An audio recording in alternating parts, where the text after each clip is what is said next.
നമസ്കാരം. Raf talk ഫുട്ബോളിലേക്ക് അവർക്കും സ്വാഗതം. MLS ഇന്റർ മയാമി പൊട്ടി എന്ന് പറഞ്ഞാൽ അമ്മാതിരി പൊട്ടലാണ് പൊട്ടിയത്.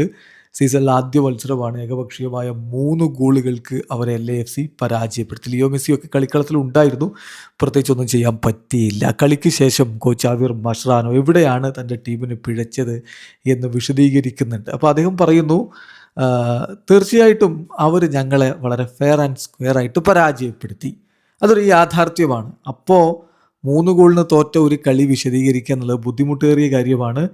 പക്ഷേ ഈ റിസൾട്ട് ഇത് മിസ്ലീഡിംഗ് ആണ്. ഇതല്ല ഞങ്ങൾ അർഹിച്ച റിസൾട്ട് എന്നാണ് ഞാൻ പറയുക. സെക്കൻഡ് ഹാഫിൽ ടീം കുറച്ചുകൂടി കൺട്രോൾ തന്നെയാണ് കളിച്ചത്. ഞങ്ങൾക്ക് ഫസ്റ്റ് 20-25 മിനിറ്റ്സിൽ അവസരങ്ങളും ഉണ്ടായിരുന്നു. അതുകൊണ്ട് ഈ 3-0 എന്നുള്ള മാർജിൻ ഞങ്ങളുടെ കളിയെ കൃത്യമായി പ്രതിഫലിപ്പിക്കുന്നില്ല. ഏതായാലും വിജയിക്കുമ്പോൾ ഞങ്ങൾ വളരെ ക്രേസി ആയിട്ട് മാറാറില്ല.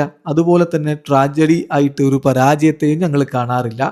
ഞങ്ങൾക്ക് ഇമ്പ്രൂവ് ആവാൻ പറ്റും. ഒരുപാട് കാര്യങ്ങൾ ഇനിയും ചെയ്യാനുണ്ട്. പോസിറ്റീവായിട്ടുള്ള തിങ്കിങ്ങിലൂടെ കാര്യങ്ങളിൽ മാറ്റം വരുത്തും. ഫോക്കസ് ചെയ്ത് മുന്നോട്ട് പോകും. പിന്നെ ഒരു കളിയുടെ പേരിൽ ഏതെങ്കിലും ഒരു താരത്തെ എടുത്ത് ക്രൂശിക്കുന്ന ഒരാളല്ല ഞാൻ. ഒരു ഇൻഡിവിജ്വൽ അസസ്മെൻറ്റ് പ്ലേയേഴ്സിനെ കുറിച്ച് ഒരിക്കലും ഞാനിവിടെ പറയില്ല. അത് നിങ്ങൾക്ക് എന്നിൽ നിന്ന് കേൾക്കാൻ പറ്റില്ല.